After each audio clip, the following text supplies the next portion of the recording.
Perfect. It's a pleasure to see everyone. Yeah, good morning, everyone, and welcome to what promises to be a very fascinating, eye-opening, and perhaps slightly wealth-inducing conversation. I'm Suman Mazumdar, your host for the day, and let me start with three numbers: 28 crore, 24 crore, and 13 crore. Now, before anyone starts checking whether these are IPL player auction prices, let me tell you what they actually represent. Rupees 1 lakh investment in Zomato at an early stage was worth approximately 28 crores at the time of listing. And a 1 lakh rupees investment in delivery was worth approximately 24 crores at the time of listing. And a 1 lakh rupees investment in Azad Engineering grew to nearly 13 odd crores at the time of its listing. Now, think about that for a moment. When most of us were debating whether gold will cross 50,000, whether Gurgaon property prices will go up, or whether our SIP returns will be able to beat the inflation, a handful of investors were quietly backing founders, ideas, and their businesses that went on to create extraordinary wealth. And here's the interesting part: when those investments were made, there were no billion-dollar valuations, no primetime television appearances, no celebrity endorsements, no IPL sponsorship, no LinkedIn post beginning with proud to announce, जो कि मैं आजकल खूब करता हूँ.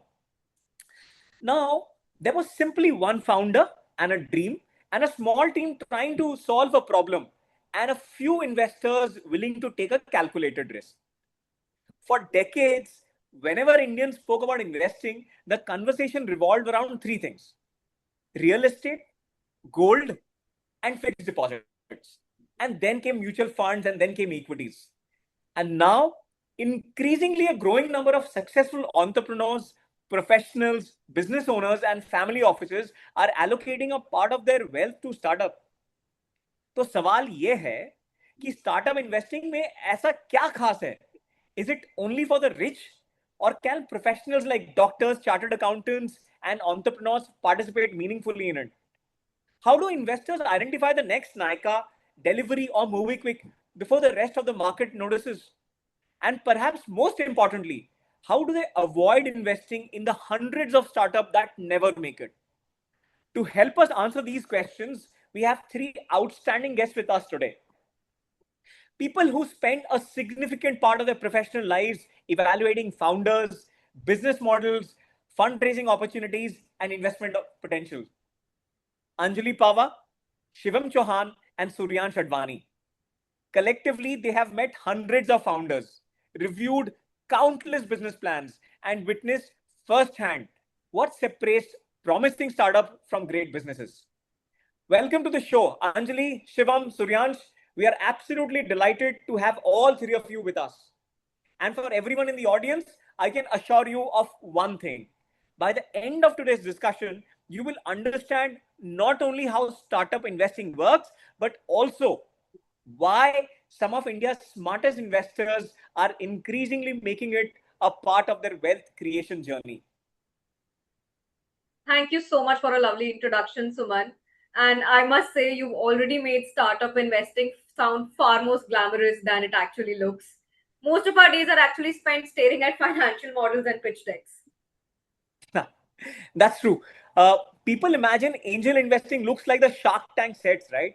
But what they don't realize is that 90% of it looks like Excel. Absolutely. I would say if startup investing were a Bollywood movie, investor only see the climax. They don't see the struggle and the setback that came before it. And say people see Nykaa after the IPO. What they don't see is the years of execution before that. Yeah, that's a great point. And I think it takes us perfectly into our first segment, because before discussing returns, risk, or opportunities, let us start with the most basic question: what exactly is angel investment? Anjali, suppose somebody in our audience is hearing the term angel investing for the first time. How would you explain it? Angel investing is, when an individual invests personal capital into an early stage startup in exchange for equity ownership. Now, that might sound technical, so let me just simplify it. Imagine you're watching a movie audition. Now, nobody knows the actor. There are no awards, no fan following, no guarantee of success. But something about that person makes you believe that this could be your next superstar. Angel investing works similarly. You're investing before the world recognizes the opportunity. You're backing potential, not certainty. But as you said earlier, the only difference is that this is not mere guesswork. This is actually a calculated risk. Lovely, man. That's a fantastic explanation, Anjali. यानी कि trailer देख के हमारे को blockbuster का पता लगाना है. Oh, fantastic. Exactly. And sometimes even the founder doesn't fully know what the final business will look like. Okay. Many successful startups pivot multiple times. And that's why investing in founders is often more important than investing in products. Hey, that's fascinating, man. Let's explore that. Because I think that many people assume that they are investing in an idea. And you, on the other hand, are suggesting that they are actually investing in people? Yeah, absolutely. Ideas are everywhere, but the execution is rare. Every day, thousands of people have brilliant ideas, but very few people are able to execute it and build a sustainable business around it. When Kunal Bahal made an early stage investment in Urban Company, he wasn't investing in a mobile app. He was investing in the founder's ability to execute, and that's how he made about 100 crores from just 57 lakhs investments. I completely agree with that. In fact, one of my favorite examples is from the movie 12th Fail. Most people saw limitations at that point of time, but a very few saw determination. And investors also look for the same thing. The question comes, is that can this founder keep moving forward when things go wrong? Because trust me, things will go wrong. That is probably the most realistic statement about startups, कभी-कभी लगता है कि startup founder का job description ही है professional problem solver. इसके अलावा क्या? Actually very true. That's very true. Every startup looks smooth from the outside, but inside it's usually controlled chaos. Fantastic. So let's build on this, okay? 5 or 10 years ago, angel investing was hardly discussed outside a small circle. And today, everybody seems interested. What changed? I feel three things changed: awareness, access, and aspiration. Awareness because platforms like Shark Tank introduce startup investing to mainstream audiences. Awareness, access because investment platforms, accelerators, incubators, and AIs like ours, Zindagi Life Angel Fund, which is our own, have become more organized. And aspiration because people have seen real wealth creation happen. Wow, that's noteworthy. You mentioned aspiration. So do you think that stories like Meesho and Zomato changed investor behavior? Without a doubt. When people see founders creating billion-dollar businesses, they naturally become curious. The question shifts from should I invest in startups to how do I invest in startups intelligently? That's quite a thought. And let's be honest, Indians have always, loved spotting opportunities early, whether it would be real estate, stocks, or businesses. Startup investing is simply another version of that instinct. लेकिन यहाँ पे एक चीज का ध्यान रखना बहुत जरूरी है. Some people start investing in startups because they see success stories. They forget that every success story is surrounded by many failures. तो हर जोमेटो के पीछे ना बहुत सारे स्टार्टअप्स होते हैं जो कभी किसी ने सुने भी नहीं होते हैं. That's a very important point, Shivam, and I think it naturally takes us to the next question. Who should actually consider becoming an angel investor? Anjali? So I think angel investing is suitable for people who have three things. That's patience, risk appetite, and curiosity. If you're looking for predictable annual returns, then sorry, you might not be, probably not the right person. And if you're excited about innovation and you can stay patient for several years, it becomes far, far more attractive. Okay, so you're saying that startup investing is not for people checking their portfolio every morning? Exactly. It's more like neki kar darya mein dal. The only difference being you do not let go for an eternity, but at least for a few years. Got it. Right. I often tell investors something: don't invest money in a startup that you might need next year, because startup operates on a completely different timeline, which is about 4 to 5 years, let's say. And diversification, of course, matter. अगर आपके पास 100 रुपए हैं तो 100 के 100 startups में नहीं लगाना है, मैक्स 10 और 20 रुपीज ही लगाने हैं. यानी कि startup investing should be part of a portfolio, not the entire portfolio. That's a wise statement to make. Yeah, fantastic. Because that brings us perfectly into our next segment. If people are willing to accept the risk, what exactly are the benefits they're hoping to achieve? Suryansh, can you take this up? Why are successful entrepreneurs and professionals and HNIs allocating capital to startup? If you can take up this question. Sure. I think the first answer is obvious, growth potential. And the second reason is diversification. And another reason could be exposure to innovation. Let's say if a startup succeeds, investors make huge money as compared to traditional investments. Of course, iski guarantee nahi hai, but the possibility exists, and that's what attracts the investors. समझ गया. So let's unpack diversification now, because it's a term everyone uses, but not everyone understands. Suppose someone already has investments in equities, mutual funds, gold and real estate. भाई portfolio में startup भी क्यों जोड़ लूं? So, startup investing is meant to complement the other asset classes, not to replace them. Okay. Because startups offer a different way to create wealth. Think of it this way: traditional asset से आपका wealth product होता है, लेकिन startup give you a chance to create extraordinary wealth. That's a great point, buddy. A lot of people think diversification means buying 10 different mutual funds. Sometimes all 10 funds own the same stocks. I absolutely agree here. True diversification means having exposure to different engines of growth. And startups represent one of the most powerful growth engines available today. But there's another aspect that people, often miss. Startup investing is incredibly educational. You get a front row seat to innovation. You're seeing new business models before they become mainstream. And you're learning how industries evolve. So the knowledge itself, that becomes valuable. So, Anjali, are you suggesting sometimes the learning can be as valuable as the investment itself? Absolutely, absolutely. So, I've had conversations with founders that were way more insightful than any management workshops. Founders are constantly solving problems with very, very limited resources. जुगाड़ और strategy का combination तो हर founder के पास होता है, and that's very fascinating.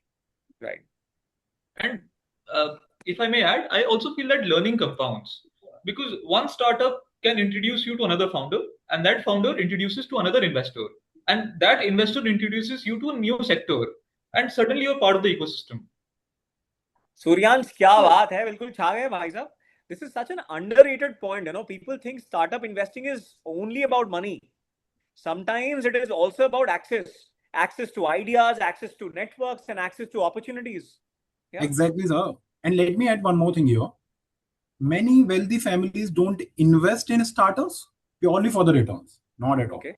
They invest because they want exposure to where the world is heading. Let's say we talk about different sectors: AI, climate tech, health tech, deep tech, or defense tech are the ones, the growing sectors at this point of time. But these sectors may look small today, but people said the same thing about e-commerce 20 years back. Yeah. Great. So let's address the elephant in the room now, okay? Whenever startups investing is discussed, somebody inevitably will ask us that, can it really create life-changing wealth? Anjali? Yes, absolutely yes. But it's important to understand the complete sentence here. So yes, startup investing can create extraordinary wealth, but only if you're right. And being right is hard, People often hear about the investors who made money. They never hear about the dozens of investments that did not work. Yeah, that's true. That's true. Nobody writes books about the startup that quietly failed. कोई नहीं करता. Exactly. And we hear about the winners, but we rarely hear about the failures. But the math of venture investing, I would say, is really fascinating. In angel investing, a single successful startup can cover for your multiple failed investments. That's why diversification matters. And patience also matters a lot, actually. Startup investing isn't like a Netflix series where everything gets resolved in 8 episodes. It's more like a long running franchise, and sometimes the payoff takes a lot of years. Yeah, that's a great analogy. Great. Thank you. And investors who understand that tend to do way better. Cool. So let's talk about professionals now, guys. I mean, so many people in our audience are entrepreneurs, doctors, chartered accountants, lawyers, and senior executives, right? So do they have a natural advantage as investors? Absolutely, yes. Many professionals bring domain expertise. A Okay. doctor would be able to evaluate a healthcare startups better than most investors. A CA would be able to identify red flags very quickly. A tech executive can understand product scalability, and this expertise going forward can become a huge advantage. Right, right. So what you're saying is investing isn't just about money, it's also about knowledge, right? I would like to add something here. Some of the best angel investors add value beyond capital. They become mentors, advisors, introducers. And sometimes a founder needs a strategic connection more than a check. And that is where an angel fund like Zindagi Life Angel Fund can help much more than an angel investor. Because we have our own network of investors, professionals, our own think tank of analysts and mentors who add value in a founder's growth journey. Right. Agree with that point, and I think founders also appreciate the smart investors True. who understand the startup investing. So let's say nobody wants an investor. All the founders, they are looking for an investor who does not expect them to double down the business every month. They are looking for someone who understands the ecosystem. Right, right. I suspect that some founders listening right now must be nodding very, very aggressively. अच्छा ठीक है, बहुत हो गया ज्ञान की बातें, अब थोड़ा ना धमाल करते हैं. What we'll do is, guys, एक fast quiz खेलते हैं. Rules are simple: fast answers, minimal thinking, and maximum honesty. Ready? Definitely ready. Let's do it. Ready. Okay, perfect. So, which Bollywood character would never get funded and why? Circuit from Munna Bhai, fantastic energy, zero governance. Yeah, For me, I think Babu Rao from Hera Fairy, because right. every investor meeting would end up with a compliance issue. सही है. I'll go with Chatur from Three Idiots. I mean, Okay. excellent presentation and questionable innovation. बहुत बढ़िया. So, if Shark Tank disappeared tomorrow, where would investors discover startups? I'll go with LinkedIn. Okay. I think Founders Network. I'll go with university incubators. Does make sense. Nice, nice. So, guys, what is the most dangerous sentence a founder can say? Okay, I've got a good one. There is no competition. Okay. I think revenue will start coming from next quarter. Oh, you're killing it. I've heard a lot of founders saying, trust me, and that's exactly when you don't trust them. छा गए सारे guys. Okay, what's worse, FOMO or overconfidence? Overconfidence. Overconfidence. Definitely overconfidence. Complete agreement, which almost never happens on investment panels. Surprising and nice. Okay, guys, we've spent quite a bit of time, discussing the opportunities, but responsible investing requires discussing the risk as well. Yeah. Because if a startup investing were only about upside, everybody would be doing it, right? Suryansh, what is the biggest misconception that investors have? I feel the biggest misconception is believing that a great story automatically becomes a great business. Some of the best founders I've met have failed, and some average looking ideas have succeeded. That's because execution is incredibly difficult, yes, and that's why startup rates remain very, very, very high. Really? That's an important reality check. Yeah, and I also agree. People often underestimate how difficult it is to build a company. Hiring, product development, customer acquisition, cash flow, competition, everything is challenging. And I would add the challenge become even more bigger when funding is hard to get. A startup may survive in a booming market, but the real test comes when conditions become difficult.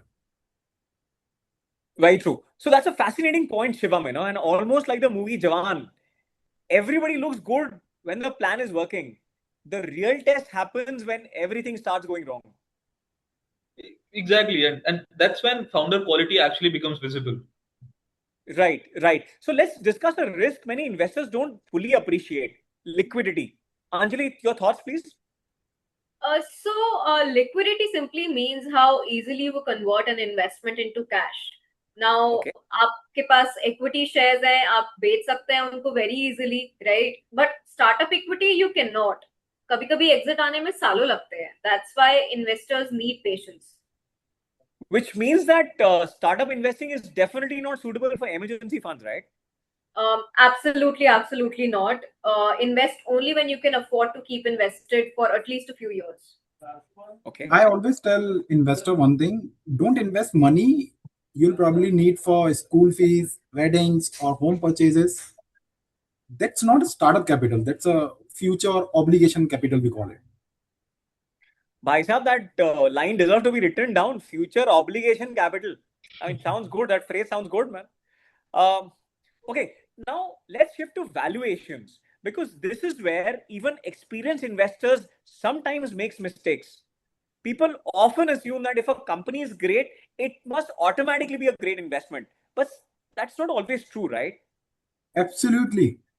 Because what happens is a great company can become a poor investment if you pay too much price. Okay. In investing, what happens is price really matters. Let's say we understand this with an example. A Honda City for 5 crores, it does not make sense.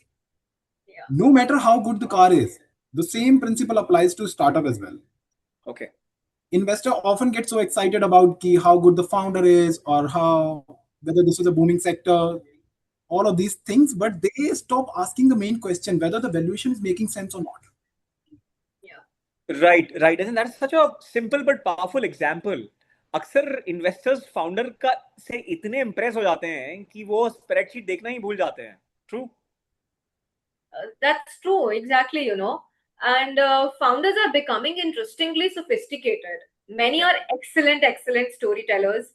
The challenge is separating a great story from a great business, because investors do not earn returns from stories, they earn from execution. I completely agree, Anjali, and this is where a good fund plays an important role. I feel that at Zindagi Life Angel Fund, our jobs day in and day out are to identify great businesses from well-narrated fantasies, and most importantly, at the right price.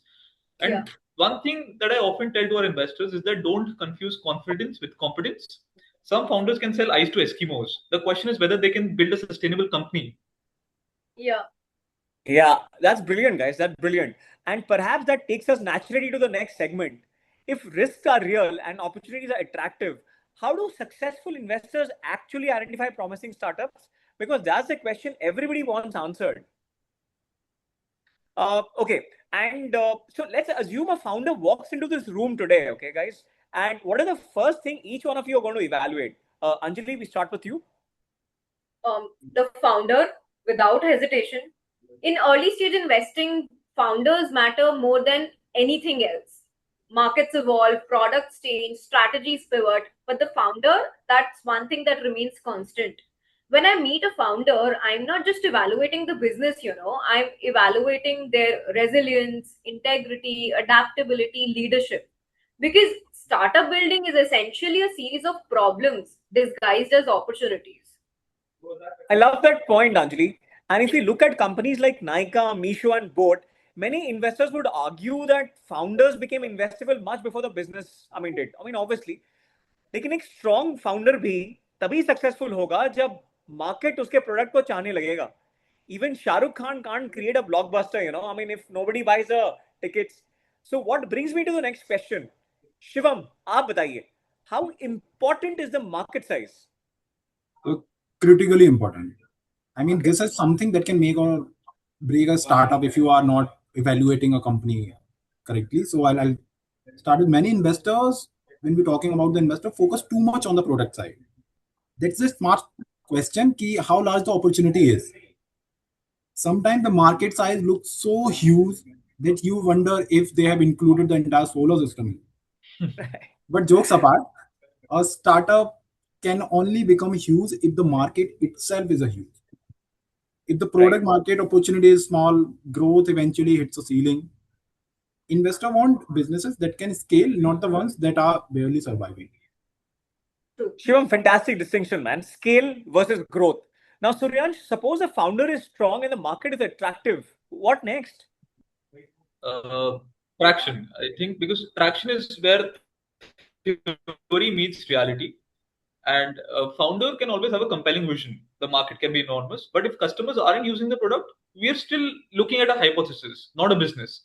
And as an investor, I want to see evidence, customer growth, retention, revenue, repeat purchases, something that demonstrates that the market is there and there is market validation as well.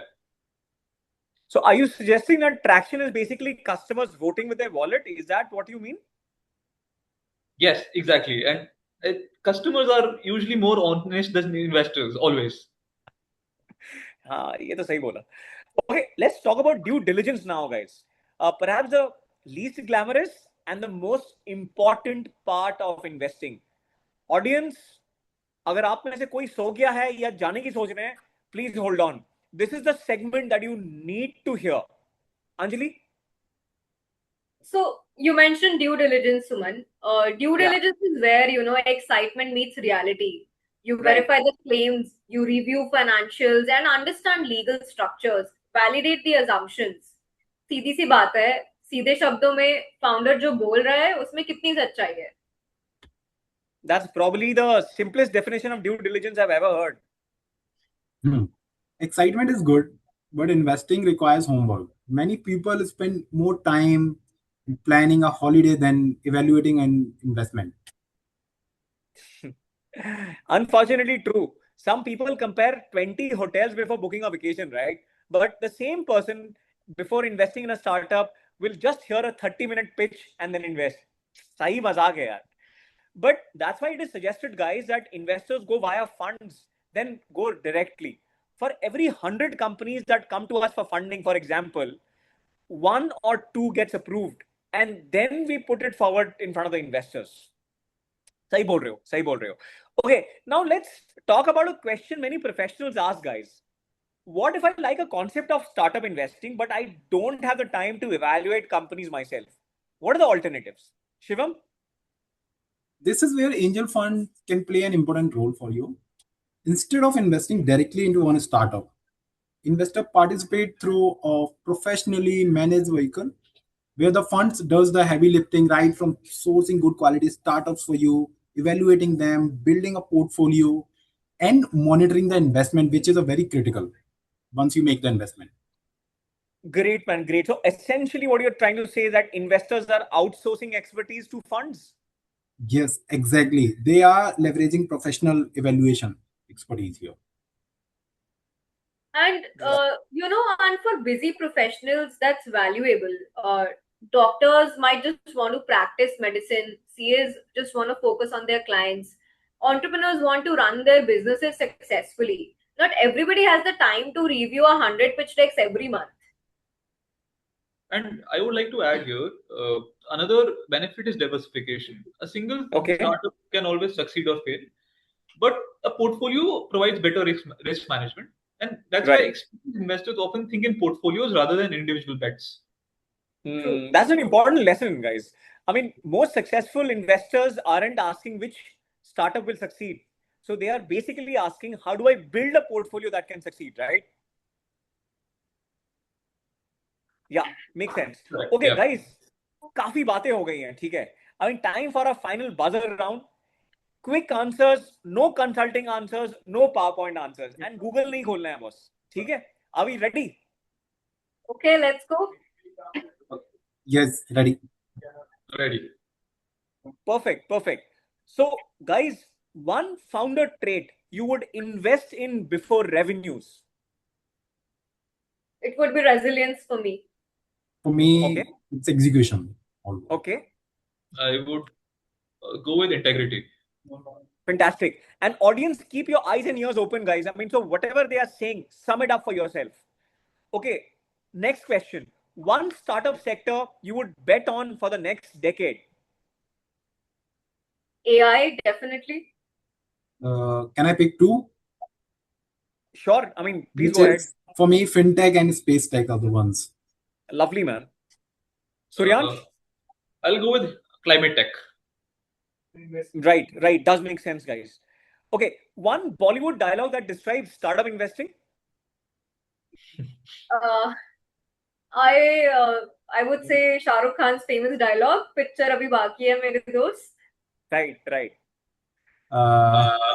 I'd say risk तो Spiderman को भी लेना पड़ता है. I remember that dialogue. Yeah. Suryansh? I'll probably quote a dialogue from my favorite movie, Three Idiots, which is "All is well," especially during fundraising. All is well. Ah, perfect. Okay, one word describing successful investing. Patience for sure. Okay, Discipline. got it. Compounding for sure. Understood. Okay, guys, now coming to a little more serious aspect of questions, okay? Now, my question is, how much should a first-time investor allocate to startup, guys? So, I think enough to participate, but not enough to panic. Most investors, startups should represent a measured allocation rather than the majority of their portfolios. Okay, Anjali, just one, additional question I would like to pose out here. Is there a minimum threshold value which the SEBI mandates कि इतना पैसा लगाना जरूरी है, कुछ है क्या? So if I specifically, since we are talking all about startup investing, specific to early stage investing, if you're investing through an angel fund, an investor commits a minimum of 25 lakhs, and this is as per SEBI, which you can, allocate, say, across a period of 5 years. Okay, got it. Understood. Okay, Shivam, how many, startups should be there in the portfolio? I think definitely more than one. Okay. Because diversification matters, and professional investor समझ में आता है कि predicting winners consistently is difficult. That's why portfolio exists. Which is very important.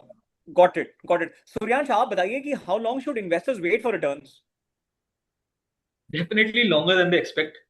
Startup investing will reward patience, and investors should always think in years and not quarters.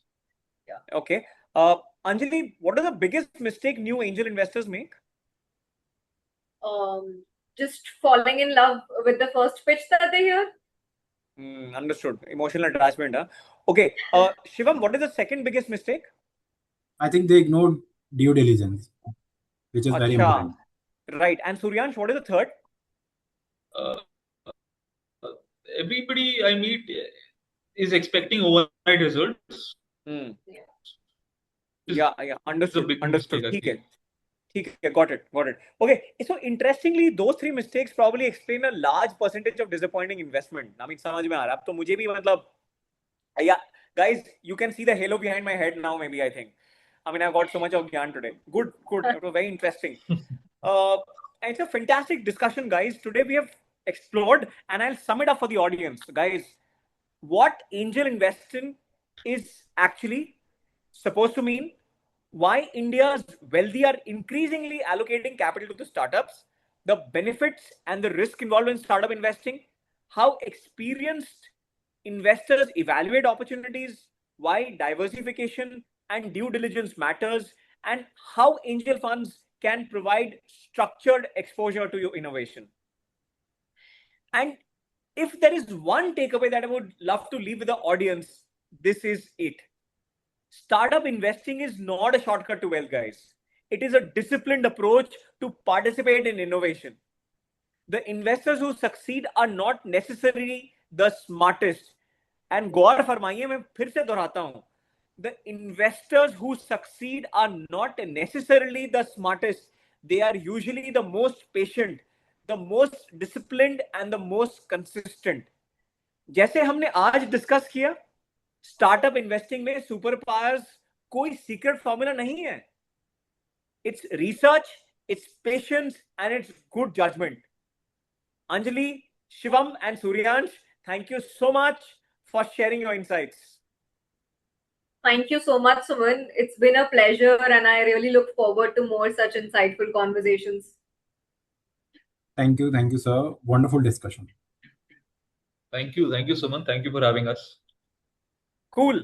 And thank you so much, everyone, who joined us today. Until next time, stay curious, stay informed, and invest very, very thoughtfully.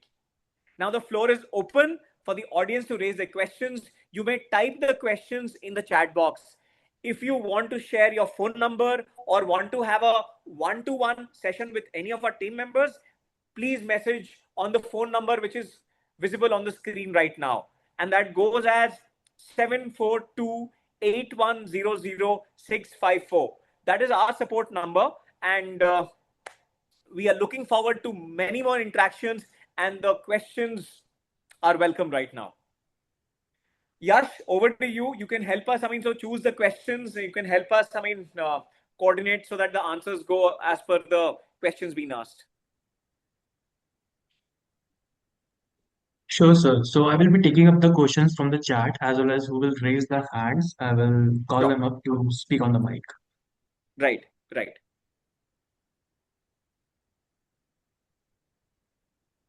So there is first question with Mr. Kaustav Das. It says, I had a question that what's the scope of investing in different startups in today's world? I think I would like to take this question. Yeah, go ahead, Shubham.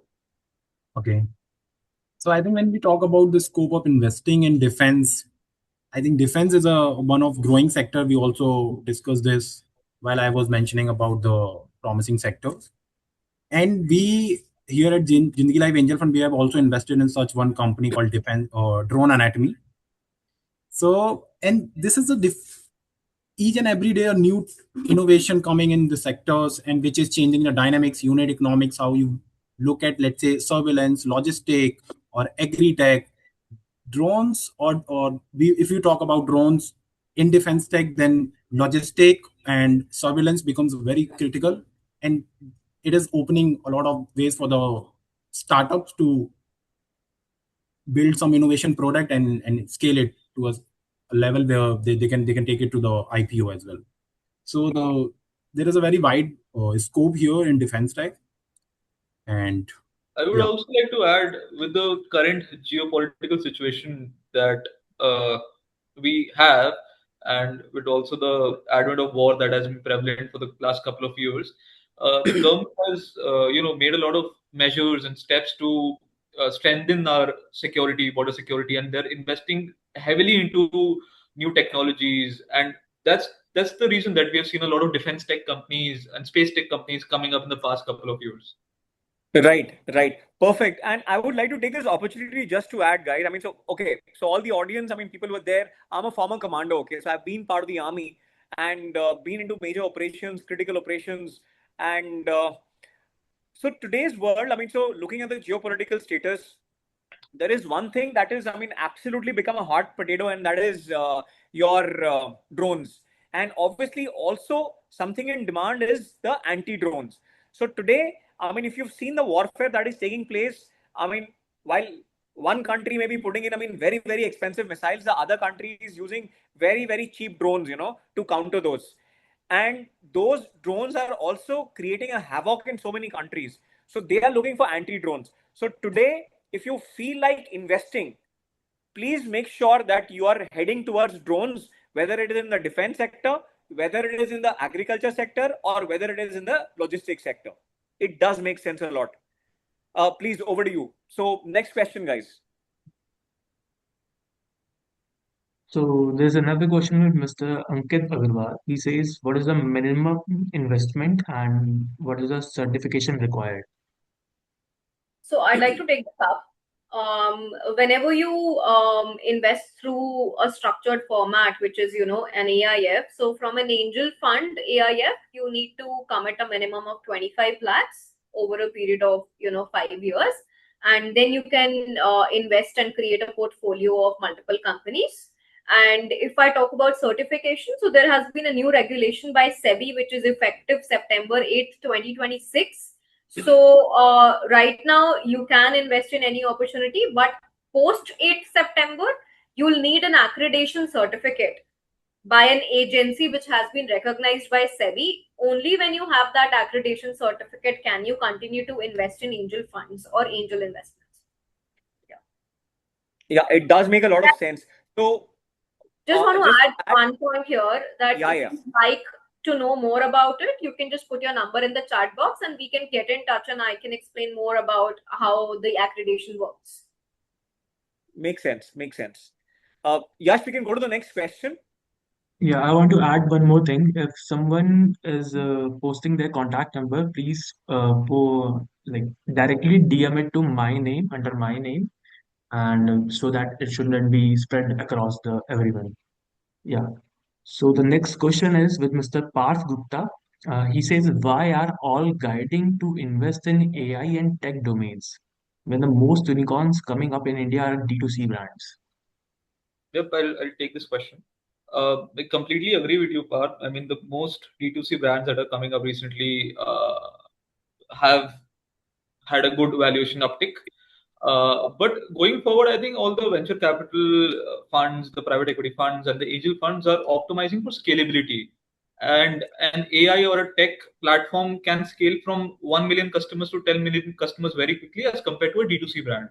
And there has also been a very long ongoing debate as to is virality the new mode for D2C brands? Because the new upcoming D2C brands, apart from the distribution, do not hold any particular mode, right? So going forward, defending a moat would be very critical, and that's where AI or a tech platform with a patented technology can defend its moat. So that's why going forward, I feel that most venture capital funds and private equity funds will be looking to invest more in AI, not trying to take anything from the D2C brands that are going on. I mean, they'll continue to do so, but I feel that AI would see an uptick of investments in the coming future. I would like to add a few more points on the same.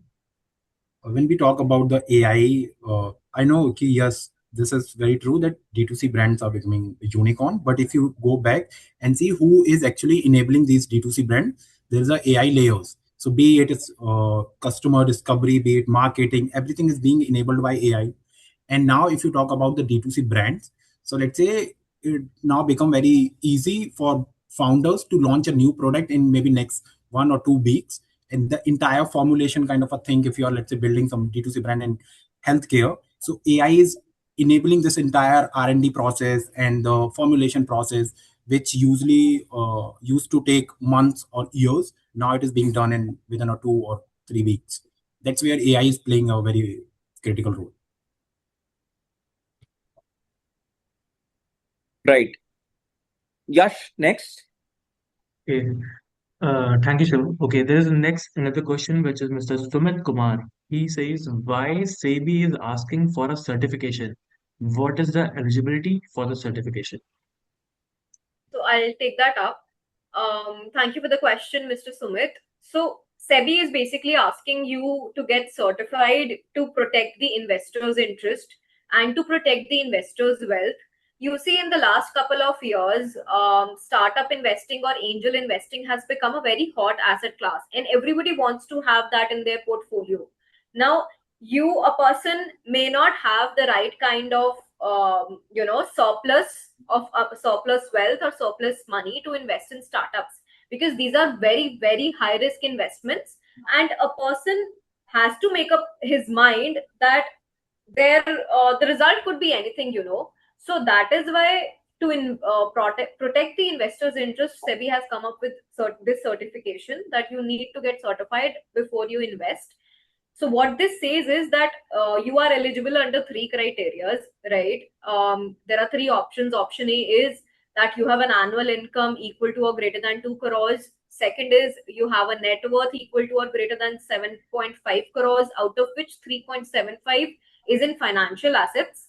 And then there is an option 3, which is a combination of income plus net worth, which says you have a income of equal to 1 crore, equal to or greater than 1 crore, and net worth equal to or greater than 5 crores with 2.5 crore in the financial assets. Now, somebody who falls in any of these 3 criteria could actually absorb very little amount of investment going into startups. And because this is an uncertain high risk space. Even if investing in 10 startups, if two of them does not work out, then that person has the ability to absorb that loss. That's why the entire motive is to protect the investor's interest. If you want to know more about accreditation and you want any help, you can just drop in your number to Yash and we can get in touch. Yeah. Okay, so someone has raised their hand by the name of SS. Can you please keep Yeah, hi. So just follow up to, so I have a few questions. First one is a follow up of the one of the questions.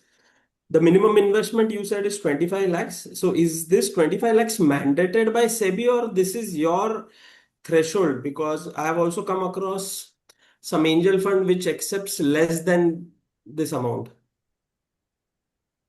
Okay, so see, as a Cat 1 AIF, yes, SEBI has mandated 25 lakhs.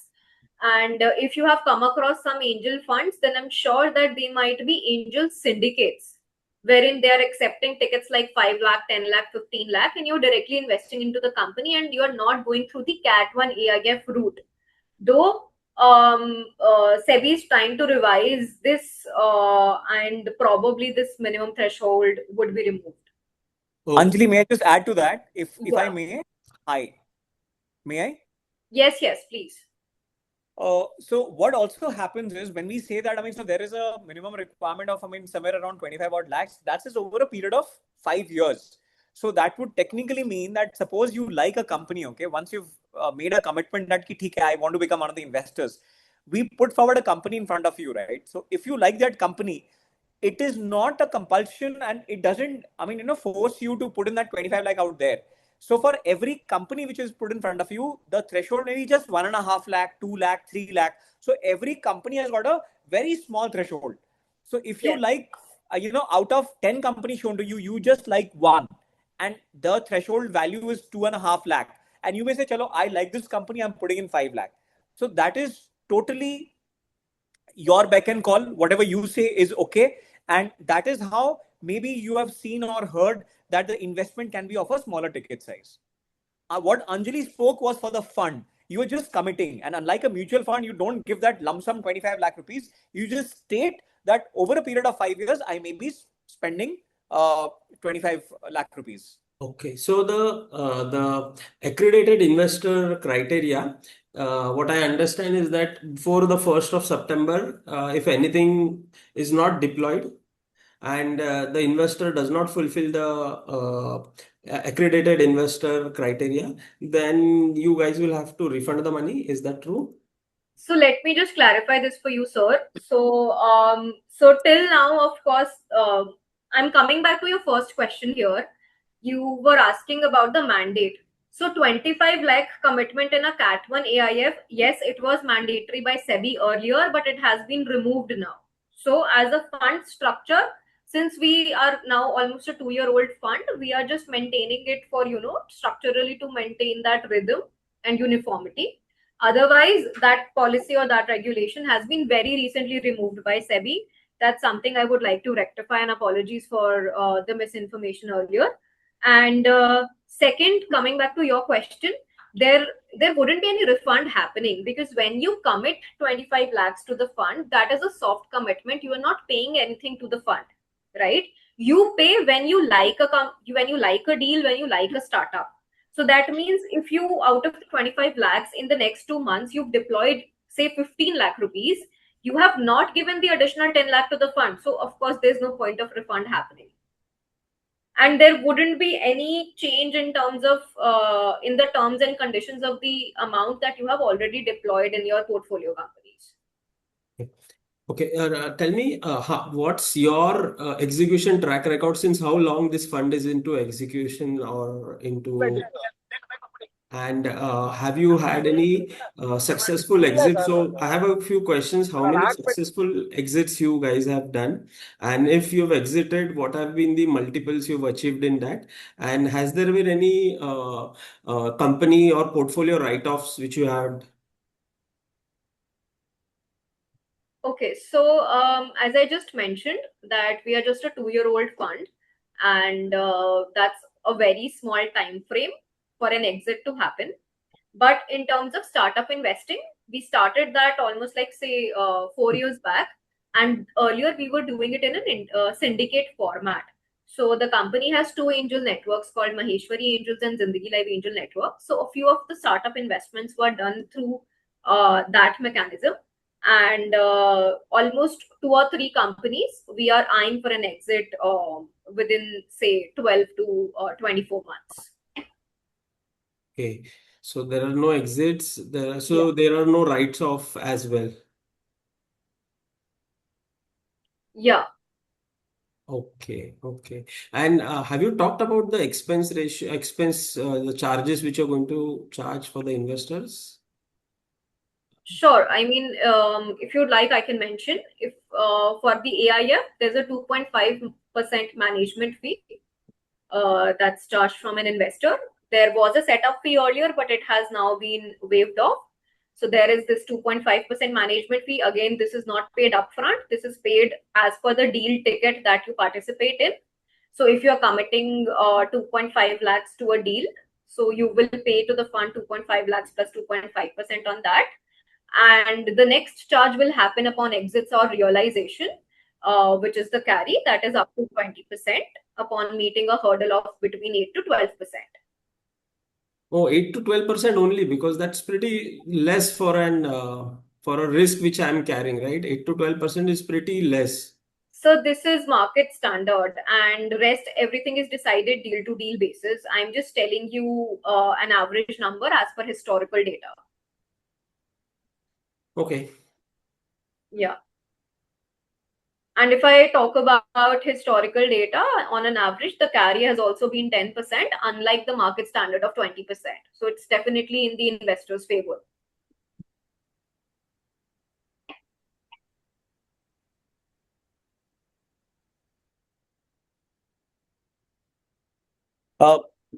Yash, can we move on to the next question, please? Yes. So next question was Nidhi. She says, how to evaluate any industry? Are there any website, tool, or what can be some basic criteria? I'll take that question. So to evaluate any industry, there is no specific website, but at least you'll have to do your hard work. But again, there are multiple AI tools you can use that, but you cannot completely rely on those tools. At the end of the day, you'll have to do the hard work, go and check different sources. And if you actually know what to evaluate in an industry while doing the industry evaluation, you should probably go for the current size of the industry, and then what is the growth rate of that industry, which means CAGR, and of course whether there are any policies which are supporting this industry or not, what are the driving factor, key trends going on, all of these sort of stuff. And again, the competition, what are the barriers to entry. These are the factors and which you can visit different website. But if you want to know more about the competitive landscape, so we usually use this platform called Traction, where you can find more the detail about the platform, and you'll probably find some industry report pertaining to the same sector as well.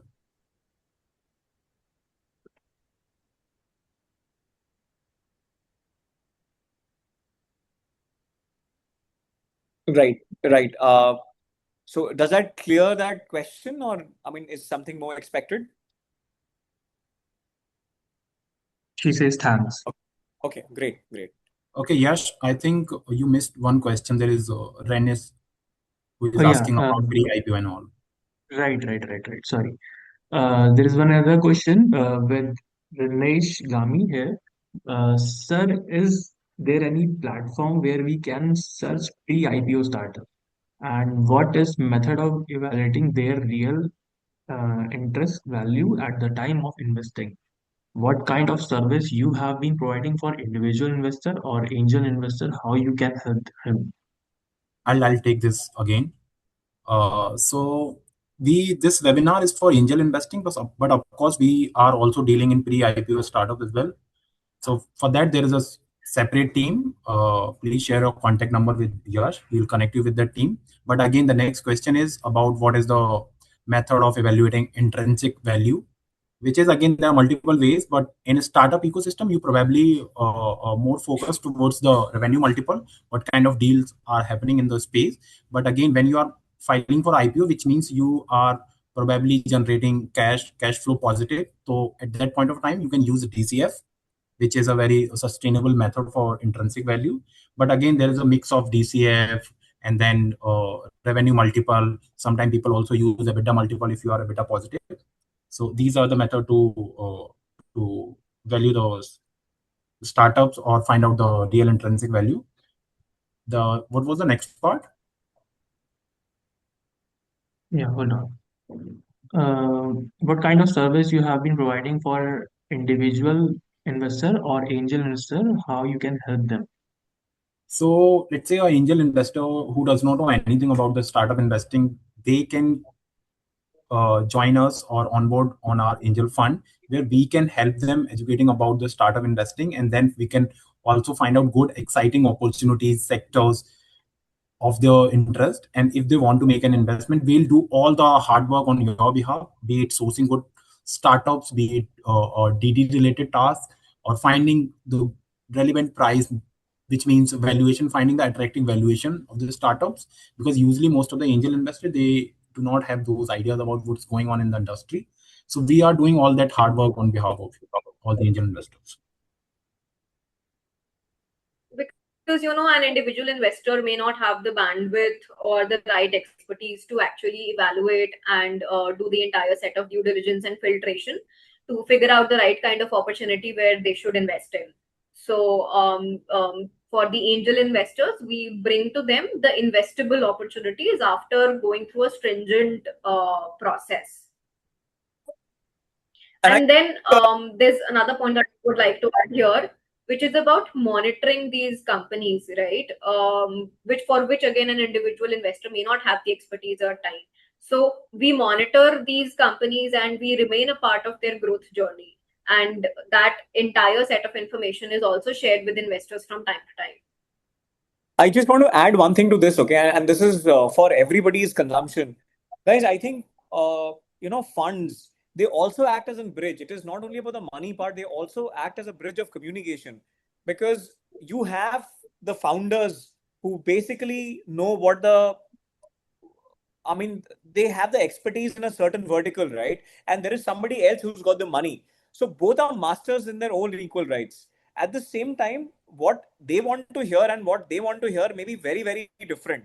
So a fund acts as a mediator and actually communicates the right thing in the language and jargon which the other person understands, which is extremely critical in terms of long-term association and partnership. So that is another benefit of a fund, going through a fund. Yash, do we have any more questions out here? Yes, I have yes. a question. Please, So please. in this case, the shares gets credited to our demat account individual companies, or the custodian holds the share like a mutual fund? So, when you're going to the route of an AIF, the AIF gets the shares of the company that's being invested in their demat account, and the fund, the AIF, will credit the units of that particular company in your demat account. So an investor gets the units and the AIF gets the shares of the company. So does the right of an investor like us change when one is investing through an AIF compared to directly investing? Because in one case I'll be directly the shareholder, and in second case I'm the unit holder in the fund. So you are investing with the AIF only, and you are part of the AIF, right? So the rights that the AIF has with the company are passed on to you as well. Let me just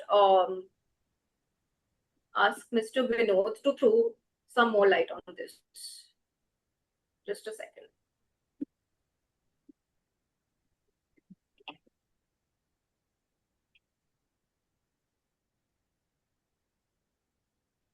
Do you want me to help here, Anjali? Yeah, ma'am. please, Sunita. So basically, the rights of shareholders are passed on to the fund because the fund is acting like a shareholder to the investors where it represents to the company. So while you do not have direct rights on the company because you are investing through the fund operates on your behalf. Right.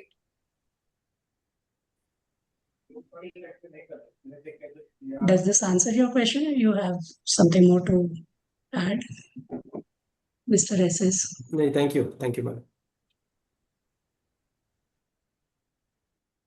There's next question In with fact, Mr. maybe Yeah. I would like to add here that your voice becomes more powerful because we are acting on behalf of maybe 15 or 20 investors combined, rather than you acting in an individual capacity. We also take the rights of a board. Normally, we don't exercise it, but we exercise the right of a board advisor. Hence, it becomes important for the startup to share all the important information with the fund. And that is what gives us that extra teeth to be able to exercise rights. Great. Right. Thank you, ma'am. Okay. Mr. SS says thank you. There is one another question from Mr. SRR. He says, just to understand, there is a startup incubator that raises money from investor to be deployed in the startup developed and supported by them. It is the same as investing in a startup directly or something else. Also, they don't levy any charges from investor. I'll take this one. So, startup incubator is altogether a different thing, where what happens is they are not just raising money to invest in a startup, they are raising money to provide all the resources that initially you need to build a startup. So they are more like your first point of contact when you have an idea and you want to implement it and you have no money at all. So you go with an incubator where they support you this initial journey, where they provide all the resources as well as the mentorship. But when we talk about the angel fund, once you are incubated at some point of a time and now you're in the market, let's say at a prototype level, that's where we come in. We give you the money as well as we give you the resources that you are not able to get it from the incubator. This is one point. And second, we'll also become the part of your journey, where we'll provide all the resources, be it related to the financial capital as well as the operational challenges. And what next? So I don't see any more questions there.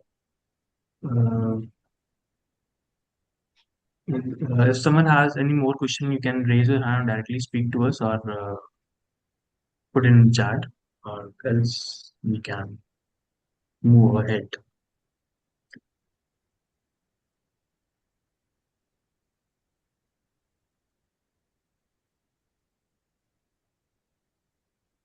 Those people who have shared their contact with me personally, we will definitely connect them back and take the things further. Done. Sounds good. I mean, so would like to thank everybody for giving us time on this Wednesday and coming over, joining us, participating, patiently listening to things, and very smartly asking questions, which every time when we answer, we also learn quite a bit during that answer. And we really look forward to an association, guys. And anybody who feels that you need to ask questions which you may not have been comfortable asking in front of everybody, please feel free. You have the number in front of you, you have the email ID in front of you. You can, message Yash right now, or any of us. You can just message right now, and we will get back to you subsequently. Within before the end of the day, in fact. So, look, guys, thank you so much, and Yash, thank you so much for your help. All Thank of you, you sir. have a good day. Thanks a lot to everyone for being a patient listener and for their questions.